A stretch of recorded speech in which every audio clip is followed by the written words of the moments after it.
Guys, jumpa kembali dengan YouTuber NKRI untuk kita memberi respon atas beberapa berita-berita yang viral dan mendapat atensi publik dalam jagat media sosial kita. Nah, kali ini teman-teman saya ingin fokus untuk memberikan respon terkait dengan podcast di antara ya siapa lagi? Refly Harun atau Reflianti dengan eh, Tifausia Tiasuma ya, antara klien dan pengacara terkait dengan mereka yang diposisikan sebagai tersangka terkait dengan pasal fitnah, pasal pencemaran nama baik dan rekayasa ya atau manipulasi data elektronik yang tidak bertanggung jawab. Nah, apa yang menarik dalam diskusi kita kali ini adalah ya podcast itu bukan membahas tentang bagaimana ya mereka memberikan respon terkait dengan isu ijazah lagi, tetapi mereka sudah melebar kemana-mana. Sekarang yang mereka jadikan sasaran kritik itu justru adalah makan bergizi gratis yang merupakan program unggulan Presiden Prabowo Subianto. Saya mau katakan teman-teman bahwa ini ya kalau mau ditempatkan dalam konteks yang lebih utuh dan lebih besar, maka saya pastikan ya ini justru menjadi blunder dari keduanya. Apalagi kita masih ingat ya monolog seorang Tifa di Polda Metro Jaya ketika ia wajib lapor kalau tidak salah Jumat kemarin atau Kamis kemarin. Lalu ia mengatakan ya, ia sempat mengatakan meminta ya atensi, meminta perhatian dan bahkan saya narasikan dalam video saya itu ya Tifa mengemis belas kasihan kepada Presiden Prabowo Subianto terkait dengan 1 tahun sudah statusnya itu sebagai tersangka dan statusnya juga wajib lapor dan statusnya juga dicekal untuk tidak pergi ke luar negeri. Padahal ia terakhir sesumbar mau ke Mataram ya Unram, mau ke Malang Unbrau ya Brawijaya, lalu ke Universitas Yamaguchi Jepang untuk mengetahui tentang rekam akademik seorang Rismon Sianipar yang menurutnya ya Rismon itu tetaplah adik ya adik tingkat dari sama-sama berjuang di UGM dan ia belum yakin bahwa ijazahnya itu palsu seperti yang sedang dilakukan ya investigasi atas laporan yang dibuat oleh Bang Bill Offside terkait dengan patut diduganya seorang Rismon itu punya ya ijazah palsu dari Universitas Yamaguchi di Jepang, baik M. Eng-nya maupun Dr. Eng-nya. Nah, kali ini teman-teman, bincang kita itu adalah bagaimana mungkin Presiden Prabowo akan memenuhi ya eh, apa menunjukkan gitu ya perhatian dan belas kasihannya kepada Tifa untuk penghentian kasusnya ini kalau ia kemudian membunyikan kembali ya masalah yang ia anggap sebagai masalah yang menurut saya harus dikurangi juga tensi kritiknya terhadap pemerintahan ini, terhadap eh, program unggulan presiden atau pemerintah yaitu makan bergizi gratis.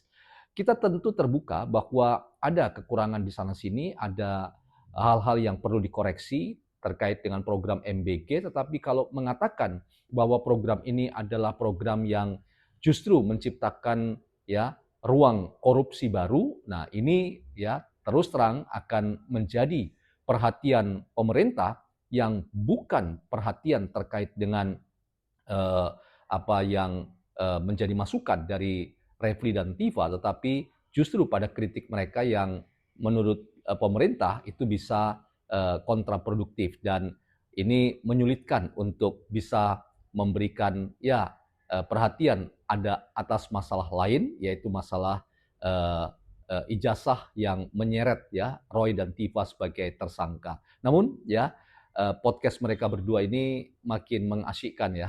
Kita lihat bagaimana Dokter Tifa ya menelan ludah ketika coba mendengarkan apa yang dikatakan oleh Refli Harun. Kita akan simak kita akan bincangkan. Selamat datang teman-teman dalam channel YouTuber NKRI, sebuah perspektif filsafat dalam membaca fenomena sosial, politik, dan demokrasi di tanah air kita tanpa berpretensi untuk menggiring opini kita, mempercayai pandangan-pandangan dalam channel ini. Sekali lagi, teman-teman terima kasih atas perhatiannya untuk mensupport channel ini untuk terus berkembang dan menjadi bagian dari upaya kita memperkuat demokrasi. Teman-teman, kita akan simak apa yang dikatakan oleh kedua orang ini.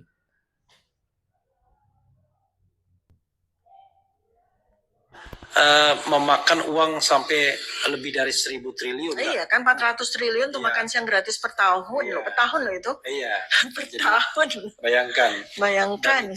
Dan Edi Suwandi Hamid tadi, Rektor Universitas Widya Mataram di Jogja mengatakan, itu nggak mungkin lah pokoknya katanya mau program makan siang itu. Jadi gimana kalau kita kaitkan IKN dan makan siang nih gimana dok? Ya kayaknya dua-duanya juga bakalan terancam gagal ya. Tapi program makan siang gratis kayak rada berhasil deh. Karena kan sebenarnya Presiden terpilih Pak Prabowo ini kan nggak bilang, oh makan siang gratis akan saya laksanakan selama 5 tahun selama saya menjabat, kan enggak. Dia cuma bilang program unggulan adalah makan siang gratis yang diberikan kepada anak usia sekolah, kan itu. Jadi mungkin aja bisa aja dia untuk memenuhi janjinya. Jadi pertama sudah dibatasi, dilimitasi anak usia sekolah. Anak usia sekolah kan, lalu di sekolah lagi satu kali. Mungkin dia menunaikan janjinya dengan cara makan siang gratis kepada anak sekolah 1 bulan aja. Jadi kayak bulan November 2024 kan janji saya udah tertunaikan. Saya tidak menyatakan makan siang tiap hari buat seluruh Indonesia ya. Makan siang gratis untuk anak sekolah dan ibu hamil dan menyusui kalau nggak salah waktu itu. Saya ingat tuh. Makan siang gratis untuk anak usia sekolah dari SD sampai SMA, kemudian ditambah dengan ibu hamil dan menyusui. Nah itu jumlahnya kurang lebih kebutuhannya. Kalau dilakukan setiap hari, itu 400 triliun per tahun. 450 triliun. 400 ya, pokoknya segitulah ya. Kalikan aja 5. Masuk akal nggak? Tapi kalau itu adalah dalam rangka untuk menunaikan janji kampanye, saya rasa akan dilakukan tuh sama Pak Prabowo. Paling sebulan atau seminggu aja kan udah tunai. Sementara providernya tengkulaknya atau apanya itu udah siap-siap tuh mencengkeram. Orang biasanya kan paling pinter tuh. Kalau pasti ada proyek besar, ada mulai nih.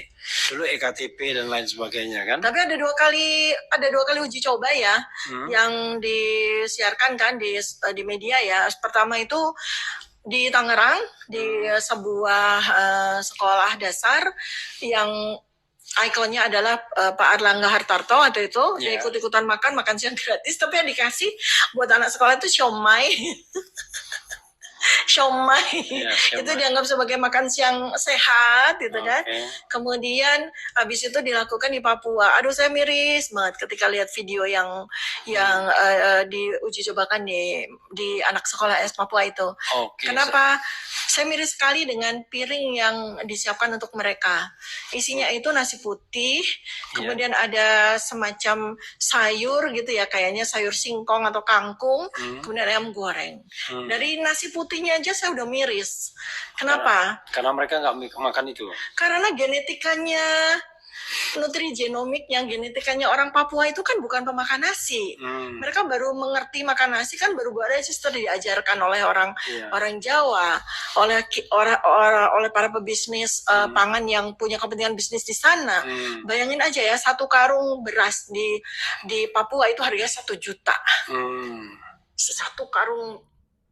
Oke, teman-teman, saya batasi di situ untuk kita lanjut diskusi kita untuk pengayaan pendalaman sesuatu yang khas dalam analisis YouTuber NKRI. Nah, saya ingin memberikan disclaimer di awal, mungkin saja teman-teman video ini video lawas ya, karena nampaknya baru dimunculkan ulang ya, atau muncul ya, paling tidak di media sosial yang saya miliki ya, karena dari narasinya itu kelihatannya ini video yang cocok ditempatkan 1 tahun yang lalu ketika Presiden Prabowo terpilih sebagai presiden dan diingatkan ya bahwa ada program unggulan atau yang menjadi janji kampanye dari presiden dan itu ya antara lain ya tadi makan bergizi gratis MBG. Nah, lalu kemudian juga ada statement dari TIFA bahwa dalam rangka kita membandingkan antara MBG dengan IKN, maka ada statement tadi ya keduanya mungkin akan gagal ya.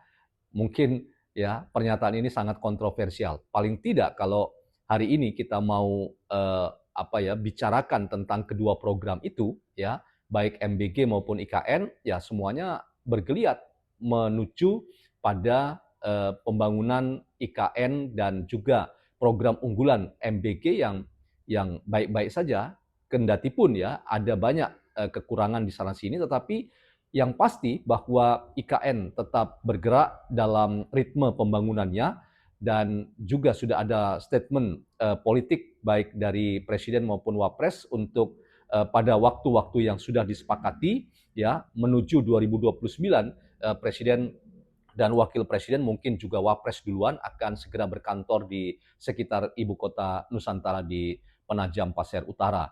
Nah, MBG pun sama ya, walaupun di sana sini ada banyak ya penutupan dapur-dapur MBG karena terlihat atau terindikasi ada masalah di sana, tetapi bahwa program ini tetap jalan sampai hari ini itu memberi bukti bahwa evaluasi yes, tetapi menghentikan ini yang tadi dikatakan oleh TIFA ya 1 minggu saja ya Presiden Prabowo sudah melaksanakan janji kampanyenya atau 1 bulan saja, jadi tidak perlu 5 tahun ya. Ini juga menurut saya tidak bertanggung jawab pernyataan ini ya.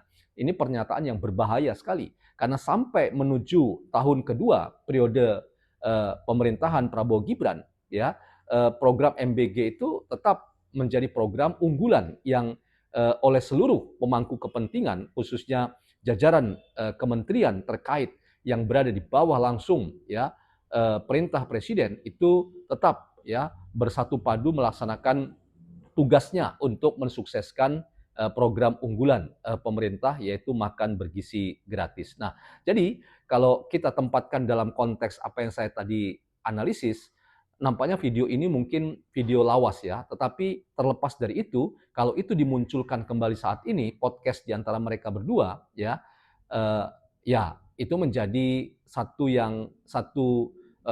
video yang menurut saya justru kontraproduktif dengan usaha ya paling tidak mereka yang menjadi tersangka dan kuasa hukumnya Refli Harun yang minta agar kasus ini dihentikan oleh presiden. Presiden diharapkan turun tangan, presiden diharapkan mengintervensi agar pembelahan sosial atau perpecahan anak bangsa itu tidak terjadi oleh karena kasus ijazah Pak Jokowi yang tidak mau ditunjukkan dan selalu ada framing jahat bahwa Pak Jokowi ya adalah yang melakukan kesengajaan untuk membuat pembelahan sosial itu terjadi. Nah, saya bantah itu semua teman-teman. Yang benar-benar ya harus kita cermati agar kita tidak digiring dengan opini menyesatkan itu adalah bahwa dalil ya yang yang mendalilkan itu yang membuktikan itu merupakan prinsip umum dan prinsip utama dalam penegakan hukum. Jadi siapa yang mendalilkan bahwa ijazah Pak Jokowi itu palsu, ya itu harus yang membuktikannya bahwa ijazah itu palsu. Jadi bukan dalam hal ini Pak Jokowi yang memiliki ijazah yang harus bekerja keras kemudian berusaha untuk membuktikan ijazahnya itu adalah ijazah asli ya dengan menunjukkan karena ya yang terjadi hari ini itu adalah pasal fitnah dan pencemaran nama baik itu jelas-jelas ya merupakan pasal-pasal yang dikenakan kepada para tersangka dan itu bukan sekali lagi bukan pencemaran itu bukan kriminalisasi, itu bukan pemidanaan yang arogan ya atau yang sesuka hati, tetapi itu adalah buah dari upaya-upaya yang saya ingin katakan itu adalah bagian dari kerja-kerja profesional para penegak hukum, kepolisian khususnya di Polda Metro Jaya untuk ya memastikan bahwa siapa yang terindikasi melakukan perbuatan melawan hukum harus bertanggung jawab di hadapan hukum yang berlaku. Jadi apa yang diminta oleh TIFA agar kasus ini mendapat perhatian Presiden Prabowo dan Presiden mengintervensi ya rasanya agak sulit kalau kita mau tempatkan video ini ya hadir hari ini dalam mengambil hati presiden agar memberi perhatian dan agar kemudian rela dalam rangka untuk menyelesaikan kasus ini. Lalu Pak Presiden Prabowo itu kemudian menghentikan kasus ini karena ya mengikuti logika mereka. Misalnya logika bahwa kasus ini sudah melewati 14 hari, kasus ini menunjukkan kepolisian tidak profesional, kemudian kepolisian melakukan abuse of power secara hukum dan melakukan kriminalisasi yang tidak bisa dipertanggungjawabkan. Semuanya itu teman-teman adalah pernyataan-pernyataan yang sering kali kita dengar ya, yang membuat kita jadi mengerti bahwa keterdesakan mereka itu semakin ya membuat kita jadi paham bahwa mereka sudah kehilangan ya kesempatan untuk ya dapat RJ, dapat SP3. Mereka juga tidak memiliki barang bukti yang mumpuni untuk membuktikan terbalik bahwa ijazah Pak Jokowi itu asli, tetapi mereka bisa buktikan palsu karena mereka ya tidak memiliki alat bukti cukup atau tidak bisa membuktikan, maka mereka berkoar kemana-mana, bahkan sampai ya berusaha di seluruh saluran yang mereka bisa masuki, ya termasuk sidang CLS di PN Surakarta gagal, dianggap NO, kemudian sidang di Mahkamah Konstitusi NO juga, artinya tidak jelas gugatannya atau permohonannya. Kemudian mereka sedang berusaha untuk mengambil hati ya DPR RI di Komisi 3 khususnya untuk ya sekali lagi meminta atensi agar mendengarkan keluhan mereka terkait dengan kasus ini. Kemudian juga ya mereka sedang melayangkan surat agar mendapatkan waktu dan perhatian dari Komnas HAM terkait dengan apa yang mereka rasakan dan mereka alami bahwa ini telah terjadi upaya yang mereka anggap sebagai upaya yang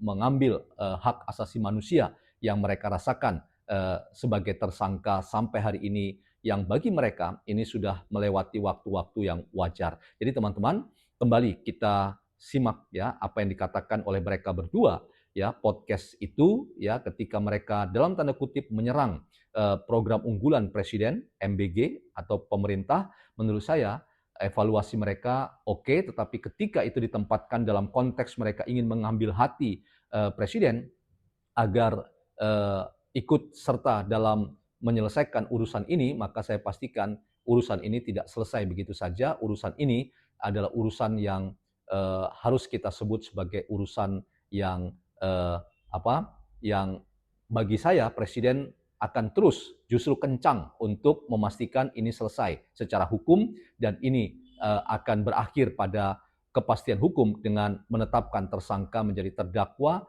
atau bahkan menjadi terpidana. Jadi jangan ambil hati Presiden justru dengan Anda ya mengkritik habis-habisan atau memberikan evaluasi tetapi tidak berbasis data atas program unggulan pemerintah yaitu makan bergizi gratis. MBG memang banyak kekurangan, tetapi menyebut itu proyek gagal menurut saya itu tidak benar dan tidak bertanggung jawab. Semoga ada manfaatnya teman-teman dan salam hormat YouTuber NKRI.